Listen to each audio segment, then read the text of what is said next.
Assalamualaikum warahmatullahi wabarakatuh.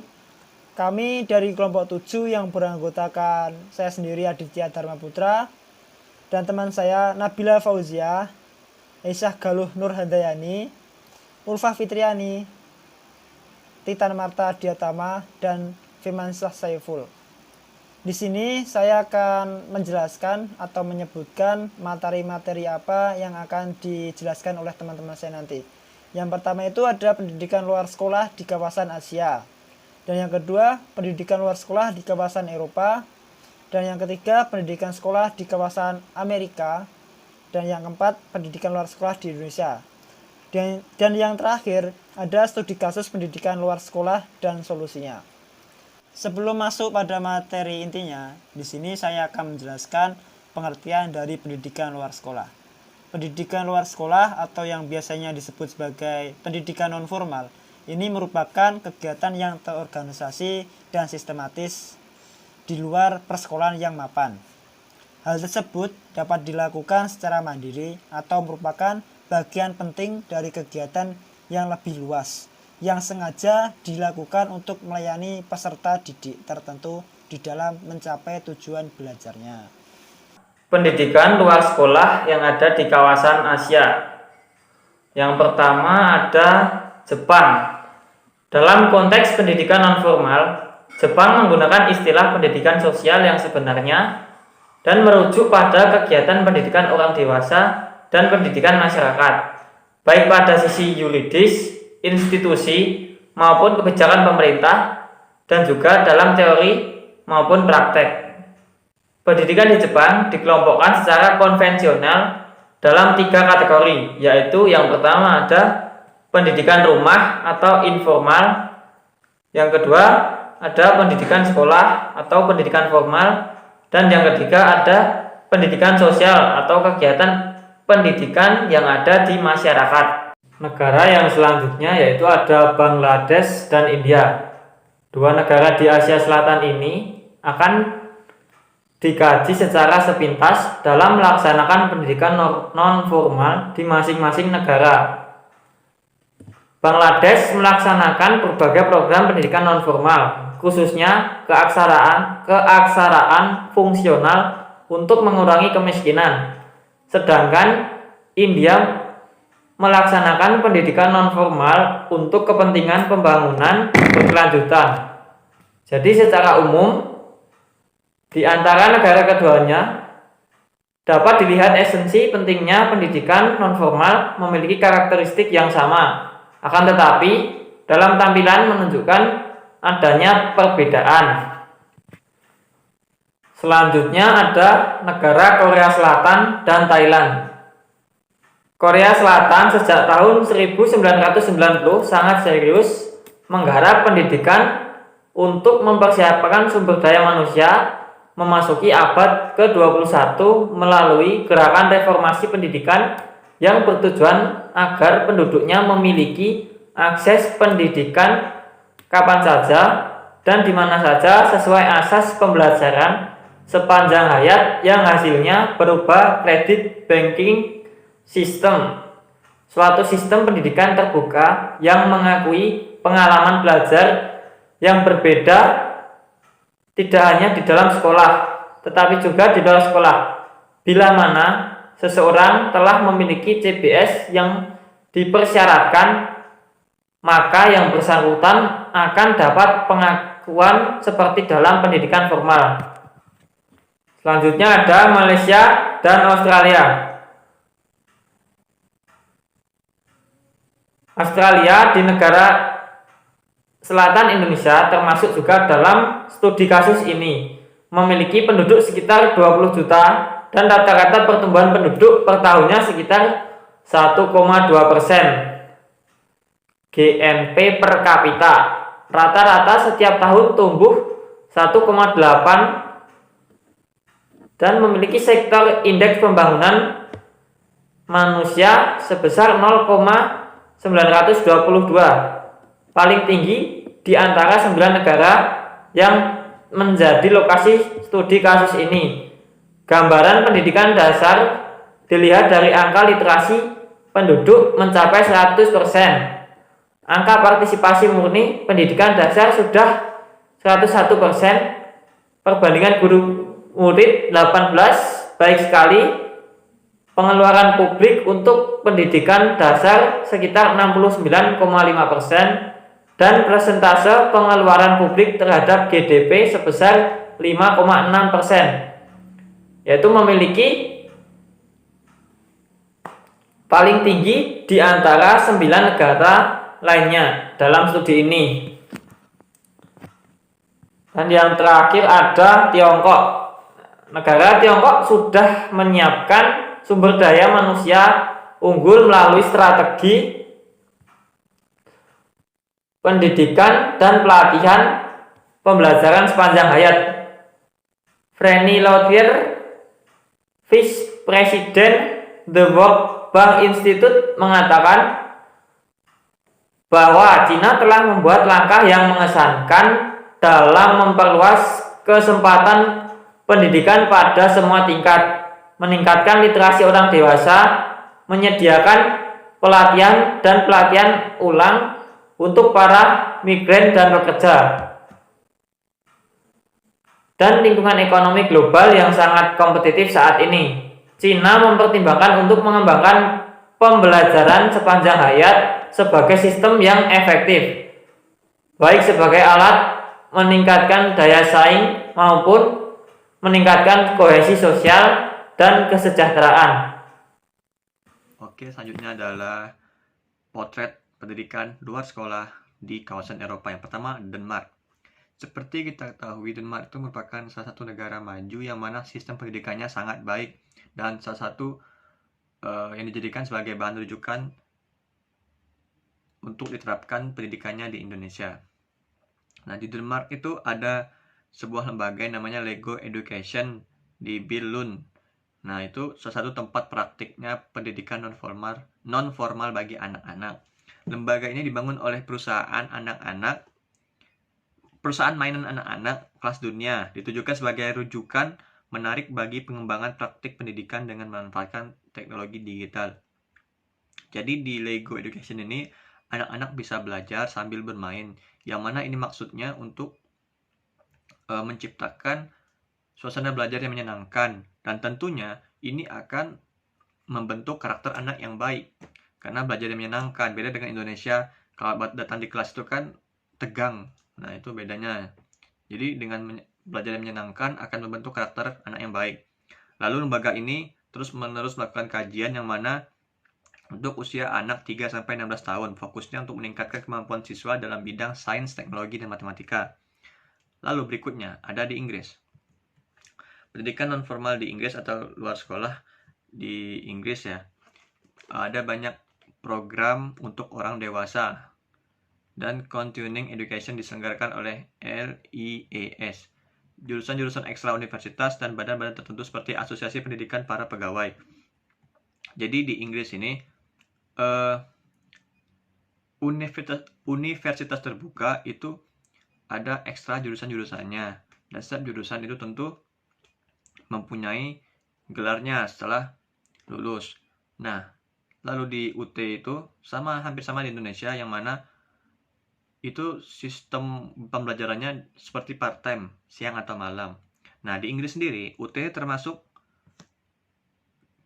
pendidikan non formal yang mampu menawarkan berbagai program akademik dengan berbagai gelar. Lalu di Jerman, itu pendidikan orang dewasa, ini tergolong ke pendidikan non formal, yang mana terbagi menjadi 3. Yang pertama, ada pendidikan vokasional, lalu ada pendidikan vokasional yang pertama, terus kedua ada keuangan, lalu yang terakhir politik. Nah, lalu Jerman mengembangkan pendidikan non formal yang berupa pendidikan vokasional, teknik, dan bisnis yang diwajibkan bagi anak-anak yang tamat dengan ijazah pendidikannya umum pada tingkat Hochschule dan Realschule, dan juga tidak dapat ijazah setelah tamat belajar 9 tahun. Jadi anak-anak yang tidak dapat ijazah selama belajar 9 tahun itu dapat mengambil pendidikan ini, yang mana setelah pendidikan ini akan mendapatkan ijazah dan juga ijazah ini merupakan salah satu syarat untuk mendaftar pekerjaan di Jerman. Nah, industri atau keuangan program ini sering disebut sebagai sistem ganda. Sertifikat atau ijazah ini adalah resmi dan diakui oleh negara. Nah, program pendidikan orang dewasa ini biasanya didominasi oleh penyelenggaraannya oleh Volksschulen, biasanya didukung oleh masyarakat setempat. Penyelenggaraan pendidikan luar sekolah di kawasan Amerika. Terdapat beberapa contoh penyelenggaraan pendidikan luar sekolah di kawasan Amerika. Yang pertama, ada Lembaga Laubach Literasi Internasional atau LLI, tepatnya di kota Syracuse, Amerika Serikat. Ini merupakan sebuah usaha swasta dan bergerak di dalam kegiatan pendidikan luar sekolah, terutama dalam kegiatan mengajar membaca dan menulis kepada orang-orang dewasa yang memerlukannya. Kemudian lembaga ini didirikan oleh seorang pendeta agama Kristen yang bernama Dr. Frank C. Laubach. Kemudian dalam lembaga ini memiliki struktur organisasi dan pola kerja, diantaranya yang pertama General Management Office, yang kedua New Reader Press Division, yang ketiga Educational Program Division. Kemudian untuk metodenya, dalam lembaga ini memakai istilah metode dan teknik. Metode itu suatu cara yang konsepsional bagaimana dapat mencapai sesuatu yang diharapkan. Sedangkan teknik, suatu cara orang dapat mencapai sesuatu yang diharapkan. Untuk melaksanakan kedua metode tersebut, diperlukan sukarelawan yang memiliki banyak pengalaman. Nah, di dalam mengidentifikasi kegiatan apa yang dibutuhkan, perlu diketahui beberapa hal. Yang pertama itu ada siapa-siapa sajakah pihak yang mendukung kegiatan tersebut, individu atau kelompok, dan lain sebagainya. Kemudian yang kedua, kegiatan tersebut itu apakah sudah dilaksanakan sebagaimana mestinya atau belum. Kemudian yang ketiga, untuk apa sih kegiatan itu dan apa tujuannya. Kemudian yang keempat itu, dari kegiatan tersebut manakah yang perlu diutamakan. Kemudian yang kelima, sudah tersediakah konsep dan alat untuk kegiatan tersebut. Kemudian yang kedua, ada pendidikan non-formal di Ekuador. Di Ekuador sendiri, pendidikan membaca dan menulis itu sangat dikembangkan, bahkan menjadi prioritas tertinggi di sana. Sedangkan untuk pendidikan berhitung itu kurang diprioritaskan, atau dalam kata lain prioritasnya rendah. Akibat dari hal tersebut, muncullah ketidakseimbangan antara kemampuan membaca dan menulis dengan kemampuan berhitung. Kemampuan berhitung itu sangat lambat dan ketinggalan jauh di sana. Sehingga untuk mengejar ketinggalan tersebut, pemerintah Ekuador mengadakan pemberantasan buta angka dan diselenggarakan program pemberantasan buta aksara. Meskipun awalnya program ini banyak sekali menghasilkan kegagalan, tetapi berkat ketekunan, ketelitian, dan kerja keras, ditemukan cara untuk memecahkan kesulitan dan menampilkan cara praktis untuk mengajarkan pengetahuan berhitung. Maka dari itulah dibuatnya metode pembelajaran melalui permainan. Di antaranya, yang pertama, permainan bingo. Tujuannya untuk mengajarkan cara penambahan atau cara perkalian pada peserta didik. Kemudian yang kedua, ada permainan buro. Tujuannya untuk mengenal dan mengembangkan konsep dan simbol hitung perkalian. Kemudian yang ketiga, ada permainan parkisi. Tujuannya untuk mengenal konsep dan simbol pembagian. Kemudian yang keempat ada permainan roulette. Ini tujuannya untuk meningkatkan kemampuan penambahan dan perkalian angka. Kemudian yang kelima ada permainan ring toss. Tujuannya untuk belajar dasar-dasar ilmu pasti dari tingkat yang rendah ke tingkat yang menengah. Kemudian yang keenam itu ada permainan pinball. Tujuannya untuk memudahkan dalam mengerjakan soal berhitung, baik menambah maupun mengalihkan. Kemudian yang ketujuh itu ada permainan soccer. Tujuannya untuk mengadakan pertandingan berhitung, mengurangi, mengalihkan maupun membagi, juga mengerjakan hitungan campuran. Kemudian yang kedelapan ada permainan domino. Permainan domino ini tujuannya itu untuk mengerjakan ilmu hitung supaya warga dapat belajar mengetahui konsep dan simbol ilmu hitung secara menyeluruh. Kemudian yang kesembilan ada permainan number dice. Ini tujuannya untuk menguasai sejumlah simbol dan dasar ilmu hitung. Kemudian yang ke-10 itu ada permainan market rami. Tujuannya untuk mengembangkan kemampuan dasar dalam soal berhitung. Selanjutnya adalah pendidikan luar sekolah di Indonesia. Di Indonesia sendiri, program-program pendidikan non-formal atau pendidikan luar sekolah dalam bidang pendidikan sebagaimana dirumuskan dalam Undang-Undang Nomor 20 Tahun 2003 tentang Sistem Pendidikan Nasional, yaitu pendidikan kecakapan hidup, pendidikan anak usia dini, pendidikan kepemudaan, pendidikan pemberdayaan perempuan, pendidikan keaksaraan, pendidikan keterampilan dan pelatihan kerja, lalu pendidikan kesetaraan, dan pendidikan lain yang ditujukan untuk mengembangkan kemampuan peserta didik. Adapun beberapa penjelasan dari beberapa program tersebut adalah sebagai berikut. Yang pertama adalah pendidikan anak usia dini atau PAUD. Kerangka pengembangan PAUD berkembang secara beragam, yang berfokus pada proses pembelajaran seperti pengembangan model Montessori, pengembangan metode pada media pembelajaran, sampai pada pengembangan faktor-faktor masukan dan lingkungan yang lain seperti guru, kurikulum, sarana dan prasarana, serta belajar memanfaatkan lingkungan sekitar baik dalam bentuk formal, informal, maupun non-formal, di kota maupun juga pedesaan. Lalu tak ketinggalan berbagai model pengasuhan dengan sasaran orang juga dikembangkan untuk memperkaya khasanah PAUD. Lalu selanjutnya, fokus inovasi pendidikan nonformal dalam lingkup PAUD lebih menitik beratkan pada metode dan media pembelajaran seperti pengembangan metode bermain peran untuk meningkatkan kecerdasan interpersonal anak yang dilakukan oleh Sumanti M. Saleh dan Sugiarto tahun 2015, lalu pengembangan metode pembelajaran berbasis alam untuk meningkatkan kualitas proses belajar anak yang dilakukan oleh Betty Yulia Wulansari dan Sugito tahun 2015.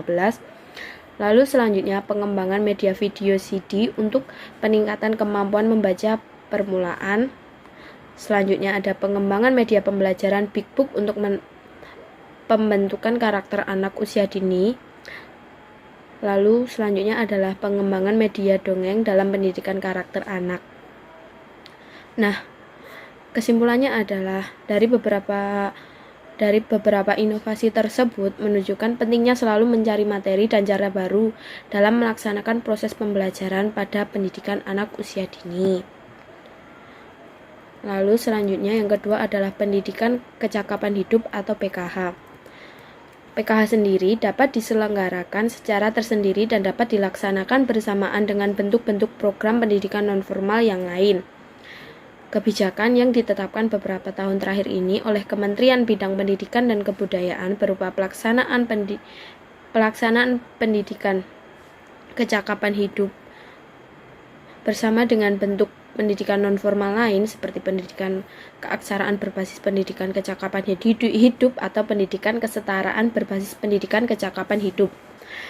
Program PKH ini pada dasarnya dimaksudkan untuk membekali warga belajar orang dewasa dengan berbagai kecakapan yang diperlukan untuk kehidupan, antara lain berupa kecakapan pribadi, kecakapan sosial, kecakapan akademik, dan kecakapan vokasional. Lalu selanjutnya adalah pendidikan keaksaraan. Pendidikan keaksaraan di Indonesia memiliki sejarah panjang sejak Gerakan Pemberantasan Buta Huruf atau PBH. Pada awal kemerdekaan sampai sekarang masih terus digencarkan dengan nama dan bentuk yang berbeda sebagai proses dan hasil dari inovasi terus-menerus di bidang pendidikan non-formal dalam konteks yang satu ke konteks berikutnya.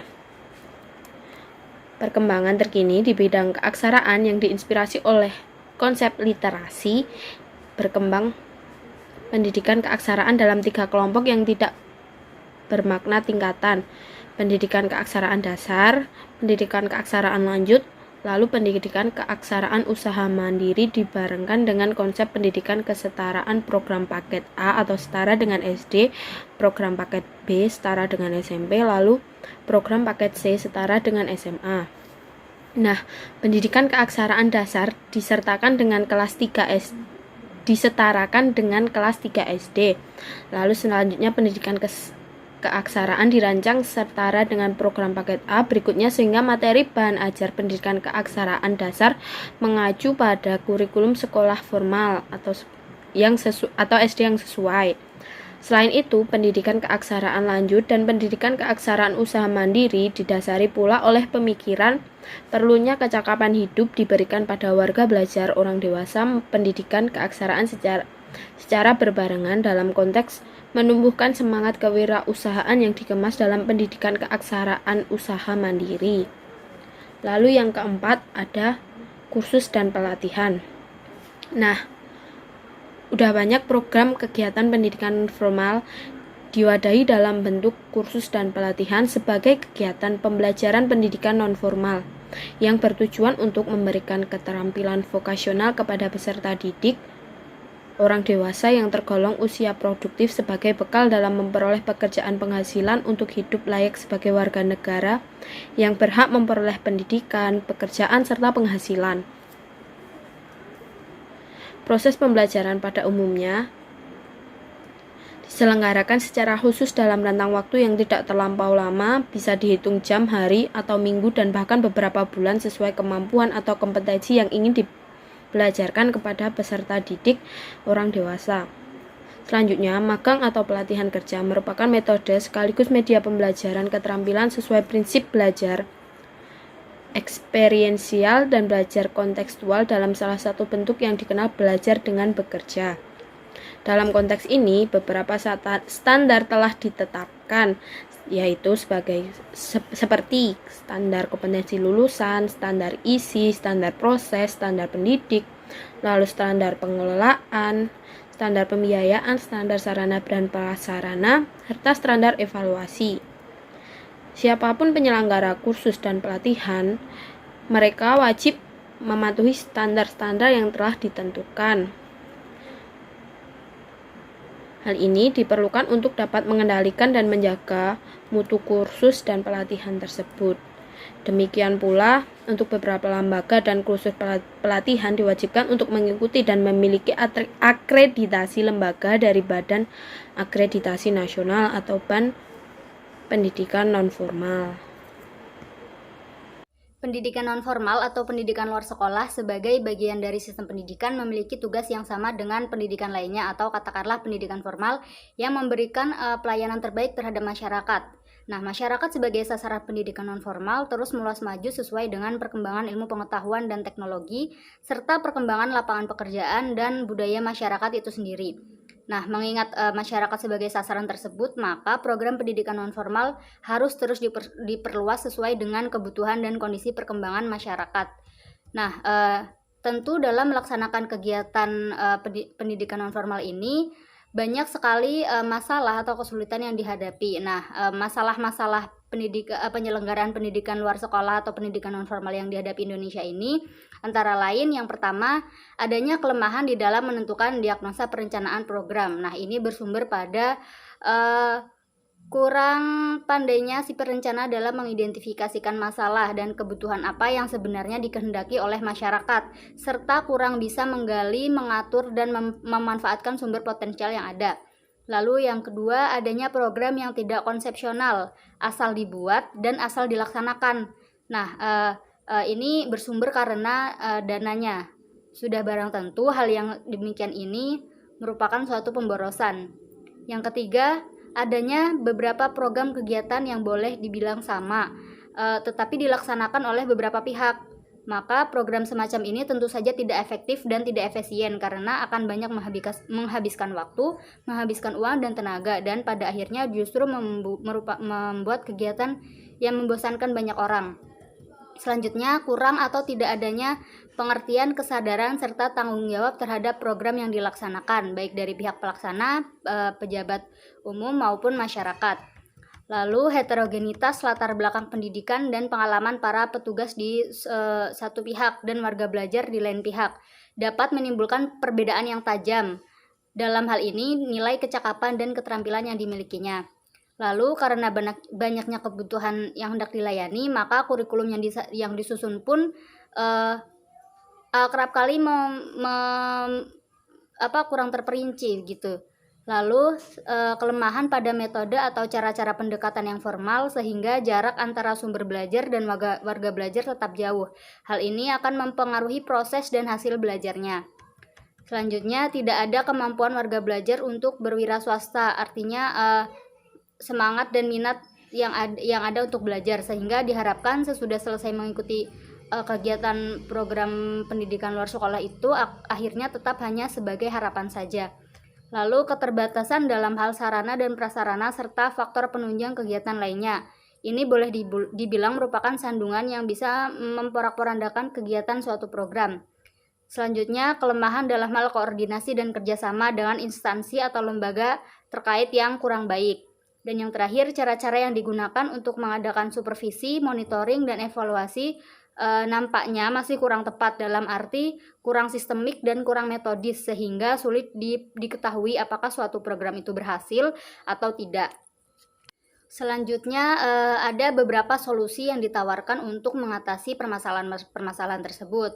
Di antaranya yang pertama, program Pasca Melek Aksara. Nah, program ini bertujuan untuk mempertahankan dan meningkatkan kemampuan calistung dengan mendirikan taman bacaan masyarakat. Nah, program mata pencaharian ini diarahkan untuk meningkatkan keterampilan bekerja secara berkelompok melalui kelompok belajar usaha. Juga ada program peningkatan kualitas hidup yang termasuk di dalamnya adalah penyelenggaraan pendidikan keterampilan hidup atau life skill yang diutamakan bagi mereka yang masih belum memiliki pekerjaan agar bisa membuat lapangan pekerjaan sendiri secara mandiri. Lalu yang kedua, melakukan penyuluhan kepada masyarakat dengan memanfaatkan keberadaan kegiatan yang ada di pedesaan atau di kampung seperti arisan PKK, posyandu, dan majelis taklim.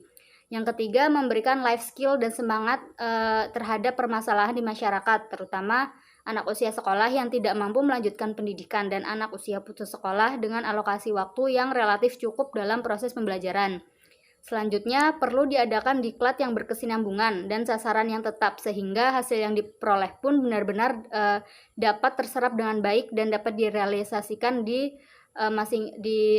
SKB masing-masing untuk mendapatkan sumber daya yang baik, khususnya program ICT. Namun kendala utama yang dihadapi pada program ini adalah tidak adanya tenaga staf maupun pamong belajar yang memang ahli komputer. Selanjutnya, perluasan pemerataan dan jangkauan pendidikan anak usia dini. Lalu peningkatan pemerataan jangkauan dan pelayanan kejar paket A setara SD dan B setara SMP. Lalu penuntasan buta aksara melalui program keaksaraan fungsional, perluasan pemerataan dan peningkatan kualitas pendidikan perempuan. Selanjutnya, program pendidikan orang tua atau parenting, perluasan pemerataan dan peningkatan kualitas pendidikan berkelanjutan melalui program pembinaan kursus, kelompok belajar usaha, magang, dan beasiswa. Selanjutnya yang terakhir, meningkatkan mutu sarana dan prasarana yang dapat memperluas pelayanan yang mampu meningkatkan pengetahuan, keterampilan, profesionalitas, produktivitas, dan daya saing dalam merebut peluang pasar dan peluang usaha. Lalu juga meningkatkan mutu tenaga kependidikan. Cukup sekian presentasi dari kelompok kami. Bila ada kurang atau lebihnya, kami mohon maaf. Wassalamualaikum warahmatullahi wabarakatuh.